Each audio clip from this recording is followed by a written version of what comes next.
Les vraies voix Sud Radio, 17h-20h, Philippe David. Regardez là-haut dans le ciel. C'est un oiseau? C'est un avion? C'est Monsieur le Président François Hollande. Et si je venais vous voir? En plus de sa merveilleuse force physique, Monsieur le Président François Hollande. combat sans fin pour la vérité et la justice. Parfois, les mots peuvent atteindre la perfection. Il est génial, il est merveilleux, c'est Superman. Un ancien président peut très bien refaire de la politique et c'est arrivé être candidat à l'élection présidentielle. You're right, because I am obliged to do that for my country. Sud Radio, les vraies voix. Le débat est ouvert. Vous avez pu constater à la fin l'excellent accent anglais ou américain de François Hollande. On parle de plus en plus, oui, de son retour dans l'arène politique. On en parlait déjà au début du mois, après un dîner en petit comité au Sénat, réunissant outre François Hollande, Martine Aubry, Anne Hidalgo, Carole Delga ou encore Patrick Kanner. Et on en parle encore plus depuis ses propos d'hier soir sur TF1. Je cite, « Quant à moi, je ne peux pas me résoudre à ce qu'il se passe aujourd'hui. Je ne peux pas me résoudre à ce que tout ce que j'ai porté depuis des années, toutes les idées qui ont été celles de la gauche, les avancées qui ont été rendues possibles grâce à la gauche, soient à ce niveau-là aujourd'hui. » Bref, contrairement à Sarkozy pour la présidentielle, il ne pense pas à son retour à la S7 du PS uniquement en se rasant, d'où notre premier débat. Hollande peut-il sauver le PS? Et vous êtes 98,3% à dire non. Avec nous, René Frégosi, philosophe et politologue, auteur de Comment je n'ai pas fait carrière au PS, la social-démocratie empêchée, publié chez Ballant. René Frégosi, bonsoir. Bonsoir. Tout d'abord, il y a 10 ans, François Hollande, candidat socialiste, était élu avec 51,64% des voix.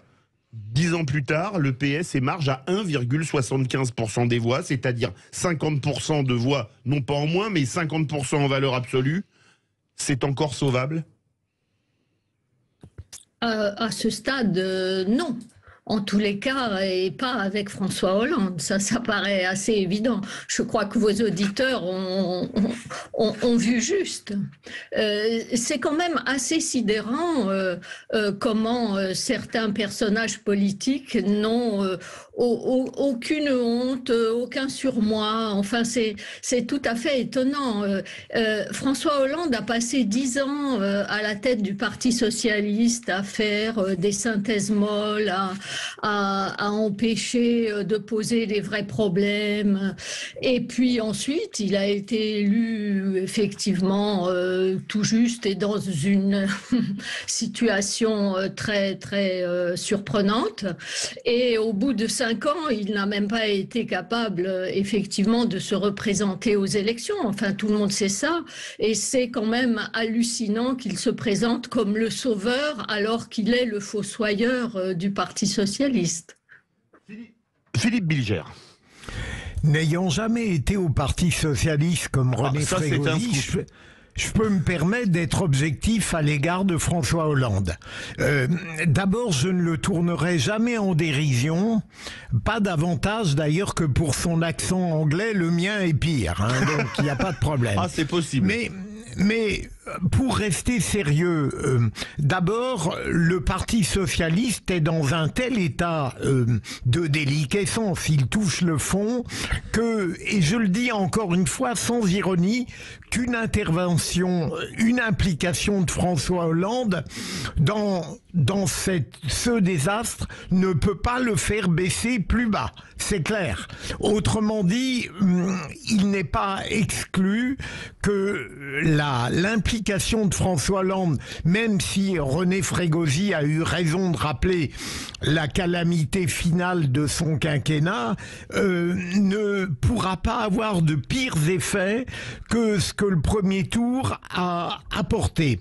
Deuxième élément, et là c'est une manière peut-être perverse de louer François Hollande, c'est que il n'a peut-être pas été le président que la gauche attendait, mais je crois que, et tout l'a démontré dans son passé, qu'il sera plus doué pour les manœuvres d'appareil ou pour redonner peut-être une forme de tonus à un parti socialiste qui pour l'instant est plus que moribond, et je ne crois pas qu'il faille encore une fois le moquer parce que il a envie d'être utile et que c'est un homme qui est passionné par la politique, qui veut peut-être d'une certaine manière, et je termine là, rattraper le désastre présidentiel qu'il a fait subir et qui peut-être aujourd'hui commence un petit peu à être revisité en meilleur.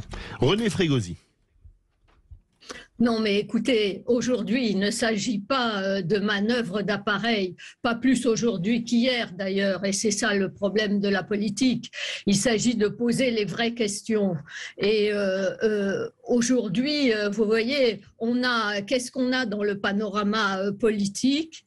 On a finalement 3 types de dérives autoritaires. On a la dérive autoritaire technocratique, la dérive autoritaire populiste et la dérive autoritaire islamo-gauchiste. Ah, quel choix! Effectivement, en fait, ce qui manque, c'est une véritable force social-démocrate susceptible de réanimer les forces populaires de ce pays qui aujourd'hui sont, il faut quand même le dire, chez Marine Le Pen en grande partie, et une partie avec le fantasme révolutionnaire néo-bolchevique et islamo-gauchiste chez Jean-Luc Mélenchon. Et il faut poser les vrais problèmes. Vous voyez, lorsqu'on parle, tout le monde parle d'intérêt général. Mais l'intérêt général, ça se construit dans la négociation entre des intérêts différents et souvent d'ailleurs antagonistes. L'intérêt général, il n'est pas posé d'emblée, il se construit, c'est comme l'universel. L'universel, il émerge du particulier, des singuliers, il n'est pas posé d'emblée. Et donc, il ne s'agit pas de parler comme ça, il faut réanimer le commun contre les individualismes. Non, mais le commun, ça se construit, ça n'est pas donné d'emblée, vous voyez, et ça se construit dans la gestion pacifique du conflit, mais ça n'est pas en niant les conflits. Donc, je crois vraiment qu'on est là. Effectivement, le Parti socialiste aujourd'hui est complètement hors jeu, hors champ, et ça va être long, et il ne s'agit pas de manœuvre d'appareil. Lydia Guirousse, qui a un point commun avec Philippe Bilger, si mes infos sont justes, elle n'a pas été non plus au Parti socialiste. Non, mais néanmoins, je pense que la France a besoin d'une gauche, elle a besoin d'une gauche républicaine. Et j'aurais pu effectivement être assez ironique sur ce retour de François Hollande, mais vu la situation de la gauche, sans parler de la situation du Parti socialiste qui a été portée par Anne Hidalgo, on va pas revenir sur le score qu'elle a fait. Aujourd'hui, je me dis que ce n'est peut-être pas une mauvaise chose qu'un ancien président de la République, même s'il a été en situation de ne pas pouvoir se représenter, il faut le rappeler, puisse revenir et aider à reconstruire une gauche, mais une gauche qui n'est pas une gauche extrémiste, qui n'est pas une gauche qui a quelques relations douteuses avec des mouvements communautaristes, séparatistes, qui a encore des repères républicains, à un moment où les Français ont besoin de protection, ou une envie de protection sociale, où il y a des combats à mener sur la précarité du travail. Moi, je suis toujours fascinée par cette multiplication avec le numérique je vais pas citer les noms, mais de ces livreurs qu'on fait travailler pour des salaires qui sont au-delà du dérisoire, et on frôle presque l'esclavagisme moderne. Je pense que là-dessus, la gauche a vraiment un discours à développer, et si François Hollande peut aider par son expérience, et bien pourquoi pas, d'autant plus qu'il a réussi, pendant ces 5 dernières années, il a fait un peu sa traversée du désert, donc il pourrait peut-être revenir pour essayer de relever cette gauche-là, mais il faut qu'il y ait un collectif avec lui, et ça ne peut pas se faire uniquement sur son nom et sur sa personne. Je ne sais pas si l'entreprise sera un succès, mais ça peut peut-être apporter un peu d'espoir à des électeurs de gauche qui sont perdus et qui sont obligés d'aller vers un vote Mélenchon, sans véritable conviction, mais avec l'espoir d'avoir une gauche qui renaît. je sais que l'incarnation, c'est indispensable en politique. Bon, donc déjà, côté incarnation, c'est pas brillant. Mais sur quelle base politique, avec quel projet? Enfin, c'est pas autour d'un homme parce qu'on ne sait plus où on en est. Mais justement, on ne sait plus où on en est. Comment, aujourd'hui, redéfinir des objectifs pour la gauche une social-démocratie rénovée. Parce que vous voyez, la gauche de gouvernement, qu'est-ce que ça veut dire, gauche de gouvernement? C'est pour aller au gouvernement, pourquoi faire? Dans l'intérêt de quel groupe social? Sur quelle base peut-on négocier entre des intérêts divergents dans une société?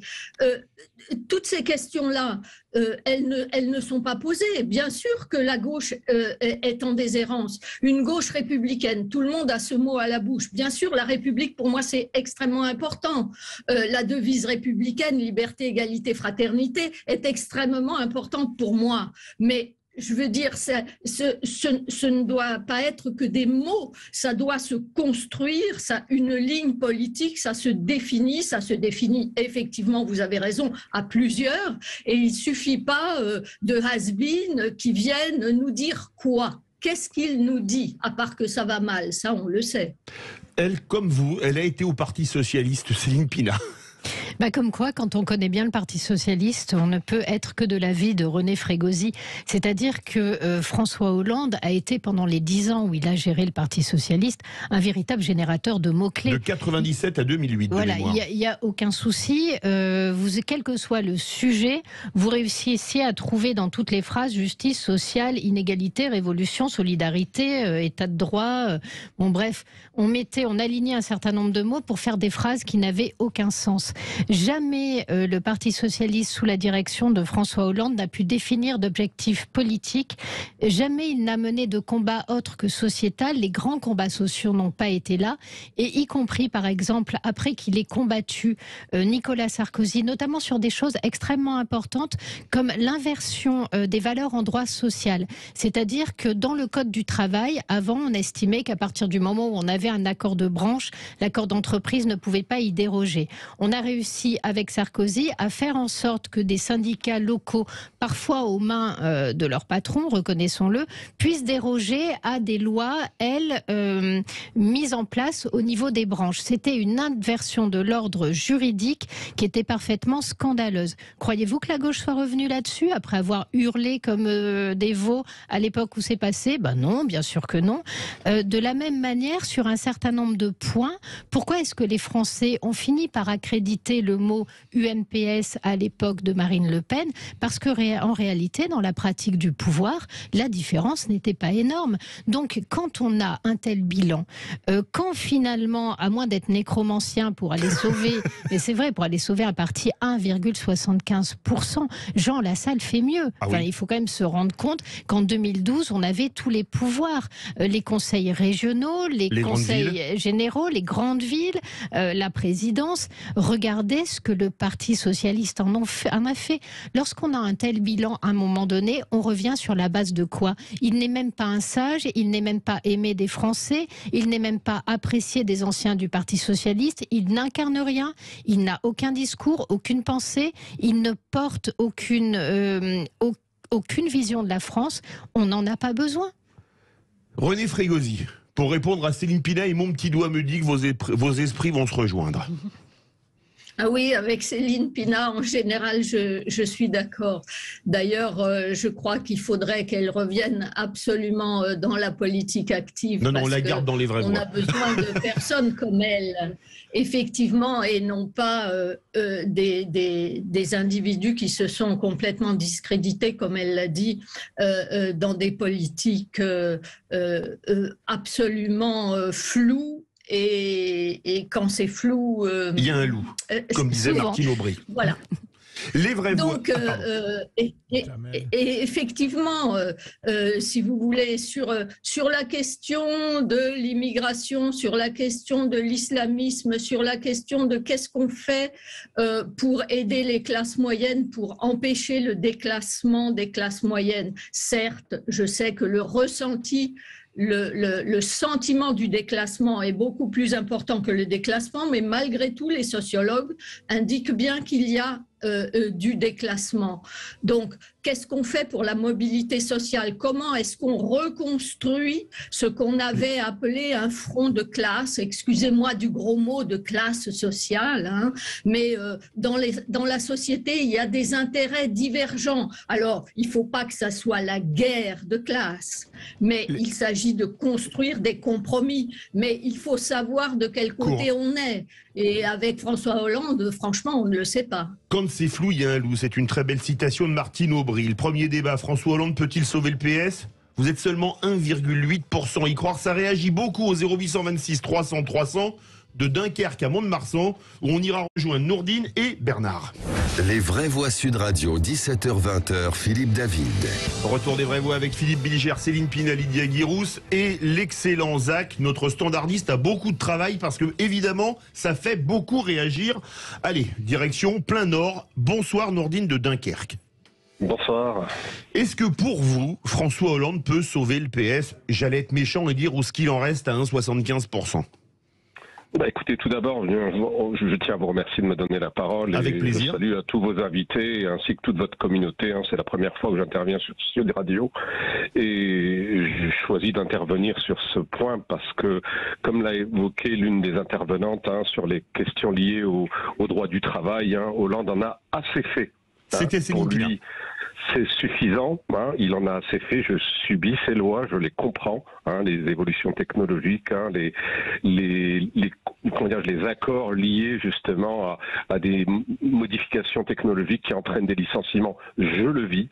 Donc je sais suffisamment ce que Hollande a fait pour savoir qu'il doit rester là où il est, dans les oubliettes. Les Français l'ont oublié, en tout cas pour moi, ça fait partie du passé. Il est bien là où il est, très très loin. Mais bien plus que ça. Alors, je suis musulman et c'est le mois du Ramadan et j'implore le ciel qu'il ne revienne jamais en politique, que lui ne revienne pas, que son parti ne ressurgisse pas et qu'il ne s'en remette jamais. Ça sera leur punition, ça sera peut-être le désespoir pour certains d'entre eux qui encore ont espoir entre eux, mais si ça tenait qu'à moi, c'est sur Cayenne qui finirait leur vie. Ah bon, ça c'est votre point de vue. Merci beaucoup Nourdine de Dunkerque. Direction Mont-de-Marsan. Bonsoir Bernard.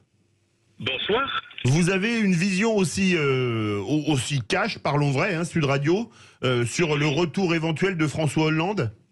Tout à fait. J'ai beaucoup apprécié la qualité de vos débats. Merci. Pour faire un pendant à Nourdine, je suis chrétien et aujourd'hui c'est le vendredi saint. Absolument. Donc, c'est un élément important dans ma réflexion globale. Tout comme également, j'ai fait campagne pour Jean Lassalle et tout à l'heure, l'une de vos invités a dit qu'Hidalgo a fait moins que Lassalle. C'est vrai. Ceci dit, c'était pas ça le sens de l'appel. Est-ce que François Hollande est capable de redresser le Parti socialiste? Franchement, je ne le sais pas. Je ne pense pas que ce soit important. Parce que je pense qu'il serait important plutôt que le Parti socialiste en tant que tel disparaisse, corps et âme. C'est-à-dire que cette appellation qui date de 72 ou 14 ou qui date de 1971. 71 exactement. Juin 71, congrès d'Épinay. Voilà, donc ça date de 71, ça a déjà ou à peine 50 ans, ou alors ça date de 1920. Oui. Alors là, c'était la SFIO de mémoire. Non, d'accord, mais ou alors ça date de la première internationale. Ah oui, ouais, d'accord, ok. Ce que je veux dire par là, si vous voulez, c'est que vous avez un parti socialiste allemand qui, au congrès de Bade-Goldsberg, je crois, oui, 75, je crois, a indiqué de manière, ou non, plutôt 59 ou 54. Je peux me tromper. Mais enfin bon, a dit de manière nette, qu'il repoussait la dictature du prolétariat, qu'il repoussait, qu'il ne discutait plus de la remise en question du droit de propriété et qu'il acceptait l'économie de marché. Bon, la gauche française n'a jamais fait ces mises au point. Alors ça dépend parce qu'après elle a fait son aggiornamento avec Hollande. Vous avez raison, c'était 59, toutes mes excuses. René, merci beaucoup Nourdine de Dunkerque et Bernard de Mont-de-Marsan. Qu'est-ce que vous voulez répondre René Frégosi? Non, mais c'est vrai. Le problème du Parti socialiste français, c'est pour ça, excusez-moi, mais le sous-titre de mon dernier livre, c'est « La social-démocratie empêchée ».